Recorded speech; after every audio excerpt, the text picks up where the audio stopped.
Fala pessoal, tudo bem?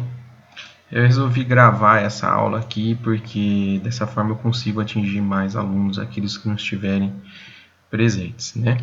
Então, na última aula aí que a gente tinha comentado um pouco sobre a camada física, né? E a camada lógica dentro da segurança da informação, onde que a camada física a gente pode estar incluindo aí os servidores, computadores, né? E as peças de hardwares, né? E a camada lógica a gente pode estar aí incluindo os softwares que a gente usa no nosso dia a dia, os softwares de segurança, né, e demais softwares. Hoje a gente vai falar um pouco sobre a camada humana, tá? A camada humana. Então, aqui volto só, já acabei de fazer a introdução, né, sobre as camadas físicas, a camada lógica,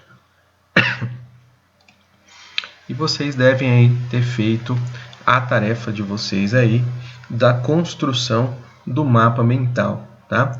O mapa mental, só não sei se eu comentei no vídeo anterior, ele não serve só para a questão de rede, nesse caso aqui que a gente montou, né?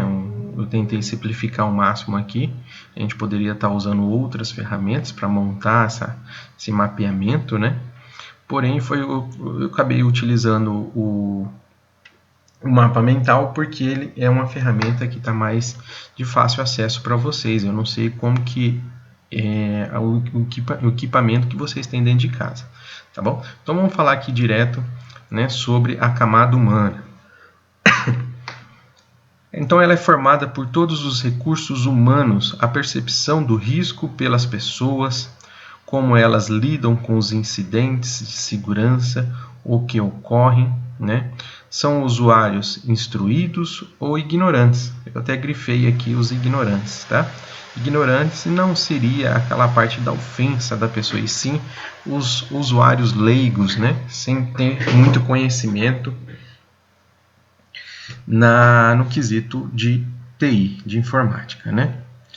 O perigo dos intrusos maliciosos ou ingênuos, né? É a engenharia social. O que é essa engenharia social, tá?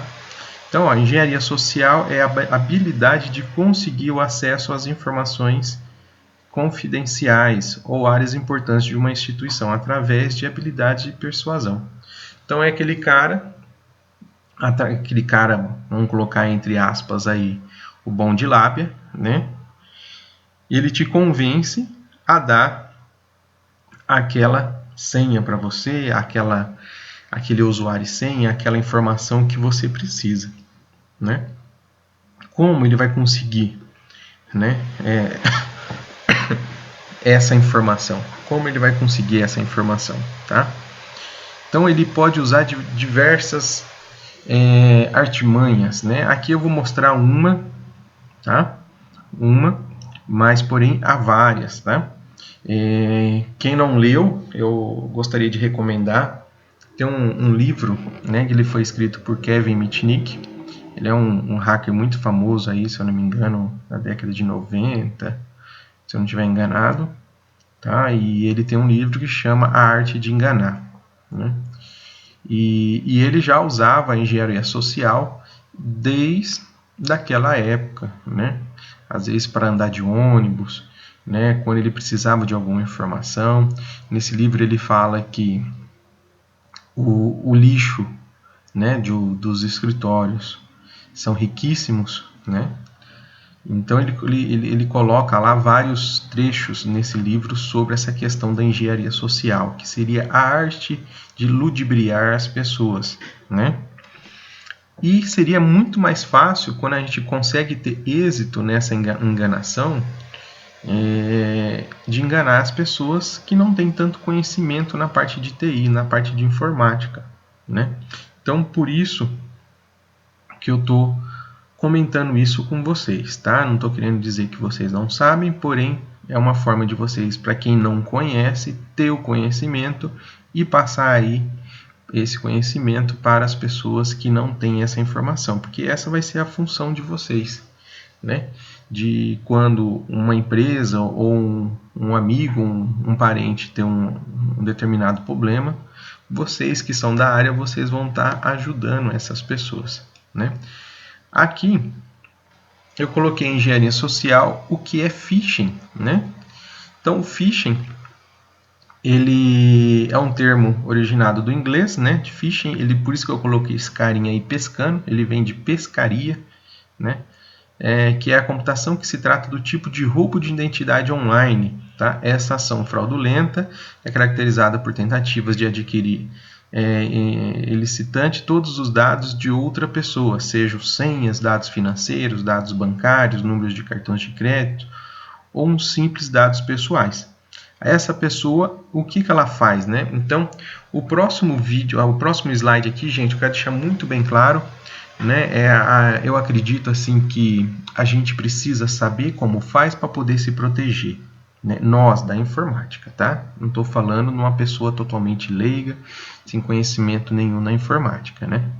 Então, o que eu vou demonstrar aqui para vocês foi meu projeto de TCC da faculdade, isso foi em 2003, tá? Naquela época já se falava muito em phishing, né? E o meu projeto foi mostrar como acontecia e como se protegia. Tudo bem? Então, naquela época, era muito mais fácil, né, de você, às vezes, obter essas informações de forma indevida, né? Por quê? Porque existiam algumas falhas nos navegadores. Naquela época era usado muito o Internet Explorer, né? E através de scripts, script de JavaScript, tá? Eu esqueci a palavra. Através do JavaScript, a gente conseguia manipular algumas funções do navegador. E isso era muito mais fácil, né? Às vezes, de você praticar essa engenharia social, né? Então, o que eu vou estar mostrando aqui? Como eu apliquei esse TCC meu lá na minha graduação, né? Que foi em processamento de dados. Tá? Então, o primeiro passo, só para vocês entenderem, eu acessei um site, né? Eu acessei um site e eu copiei esse site completamente. Ele ficou totalmente idêntico, tá? Ele ficou idêntico, por isso que aqui, ó, eu coloquei o colorido, que seria o site original, e esse preto em branco, que seria o site clonado. O primeiro passo foi esse. O segundo passo, eu entrei em contato com eles, tá? Eu entrei em contato com eles e com uma dúvida qualquer e mandei um e-mail. Tá? Quando eles me responderam esse e-mail, tá? Eu também clonei o e-mail que eles me mandaram. Então, por quê? Porque quando a gente recebe um e-mail de phishing, gente,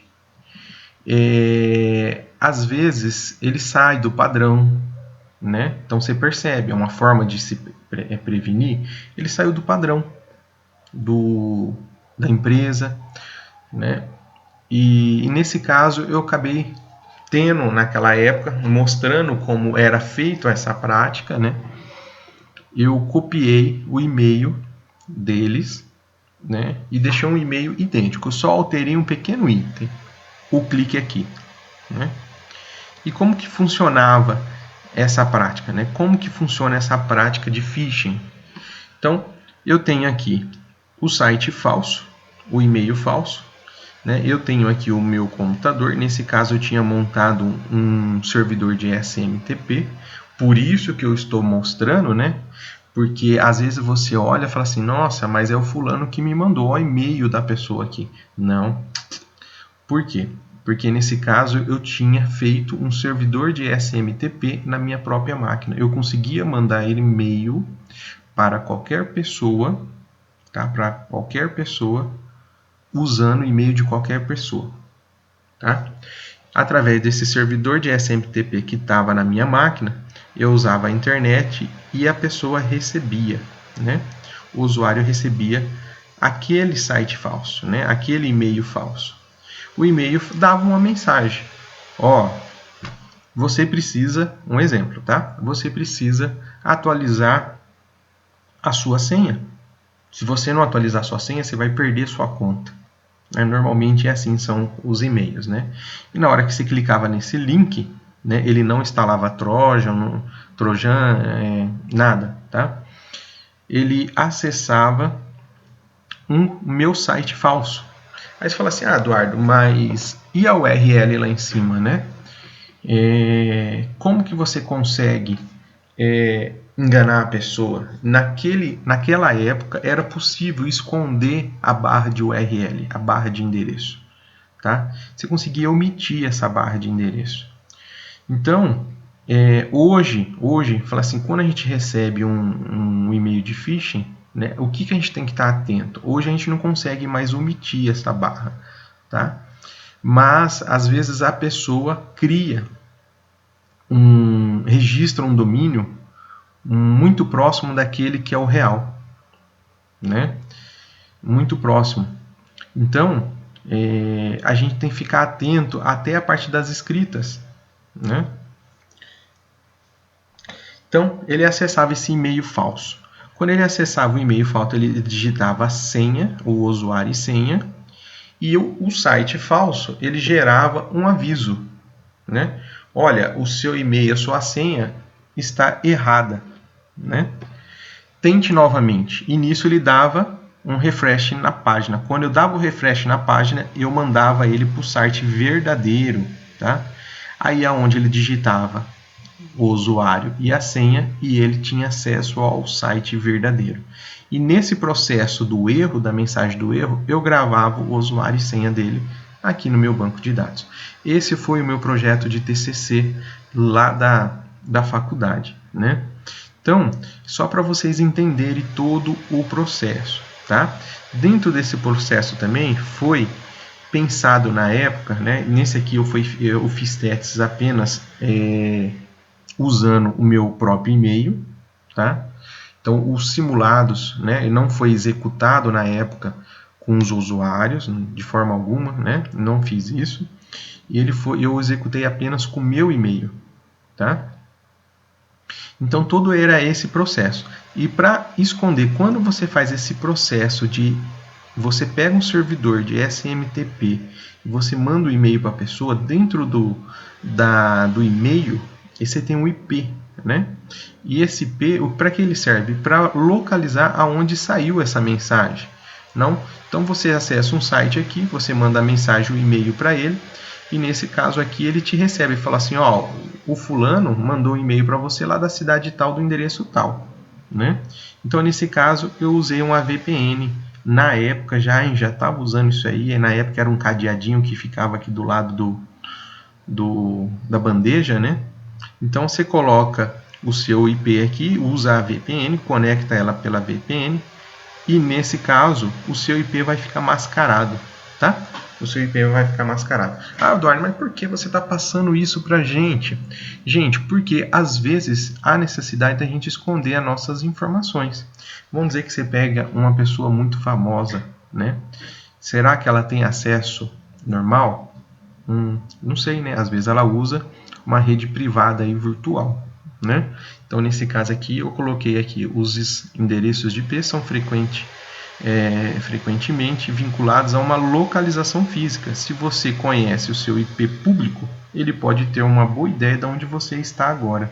Tá? Então, eu não estou falando nesse caso só apenas da prática de phishing, por exemplo. Não, eu quero esconder meu IP, ou, por exemplo, né, teve uma época que, não lembro se foi Facebook ou WhatsApp, que foi bloqueado, uma coisa assim, então a gente acabava usando uma VPN para poder ter acesso à rede, né, social, porque aqui no Brasil ela estava bloqueada. Então, a VPN ela serve para esconder o seu IP. Tá? Às vezes pega uma pessoa muito famosa, uma pessoa conhecida, ela não quer ficar exposta à rede. Então, uma forma da segurança da informação aqui, prevenir que essa pessoa seja exposta, né, aquelas pessoas que estão ali procurando informação aonde ela está conectada, ele usa uma VPN, tá bom? Como se evitar esses ataques de phishing? Então eu mostrei um dos ataques, né? Um tipo dos ataques. Como existiria? Eduardo, mas existem outros ataques? Sim, existem, né? Em vez de mandar um e-mail para a pessoa, mandar ela para um site falso, eu posso mandar um link e ele acessa, na hora que ele clicar nesse link, ele instala um trojan, né?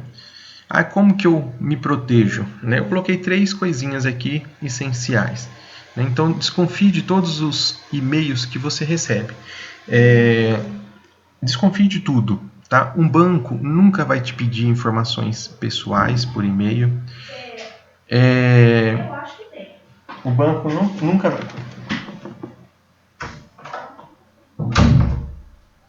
Fui fechar a porta. O banco nunca vai pedir informações pessoais. Uma agência, por exemplo, pega lá uma corretora de valores, né? Ela também nunca vai te pedir dados pessoais. Quando você for receber um e-mail, tá? Coloque o mouse em cima, não clique, nunca clique, tá? Coloque só o mouse em cima, embaixo aqui, ó, na barra, aqui embaixo na barra de status, vai estar lá o endereço. Confirma se aquele endereço realmente é o endereço que a pessoa está falando que é, tá? Procure por erros de ortografia. Normalmente essas pessoas elas são desatentas, né, a erros, a concordância, ortografia, né, verifica sempre se o formato do que você está recebendo de e-mail ele é o formato do banco, da instituição que está te pedindo aqueles dados. Tá? Dificilmente uma instituição. Se você desconfiar, ligue na instituição. Ligue. Recebi um e-mail, está pedindo isso, isso, isso. É verdade? Tá? Mantenha o seu sistema sempre atualizado. Tá? Aí cai naquela questão lá do sistema, na parte lógica, né? Dos sistemas lógicos. Então mantenha seu sistema sempre atualizado. O sistema Windows, o Windows Update sempre atualizado, tá? Mantenha o seu antivírus, seu firewall sempre atualizados, né? Então o firewall aqui ele vai ser a barreira de não permitir que instale um trojan na sua máquina, tá bom? Então esses são os dados aqui.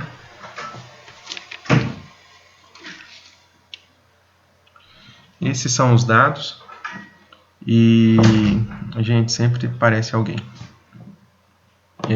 Esses são os dados que eu passo para vocês para vocês estarem sabendo, tá?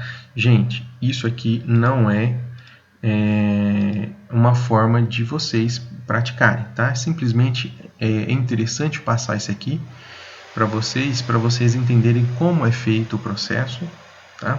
Isso aqui é o processo de 2003, eu não sei se esse processo hoje se atualizou, então eu não sei como que tá, né? Então eu fiz meu TCC, apliquei meu TCC, depois eu fui para a área da educação, né? Hoje eu pesquiso muito sobre a parte de tecnologias midiáticas aplicadas na educação, né? Essa parte aqui só estou explicando aqui para vocês como foi meu TCC, tá bom? Então, eu espero que é isso, gente. Qualquer dúvida que vocês tenham aí, pode me mandar na plataforma que eu estarei passando, tá? Aqui, então, a gente comentou aqui um pouco sobre essa questão, né, da camada humana. Um desses itens, né, a gente falou aqui sobre engenharia social e sendo mais específico, o que seria phishing, né? A forma de enganar as pessoas para roubar essa informação e como se proteger dessa prática, tá bom? Eu espero aí que vocês tenham entendido. Qualquer dúvida é só me perguntar. Abraço, pessoal.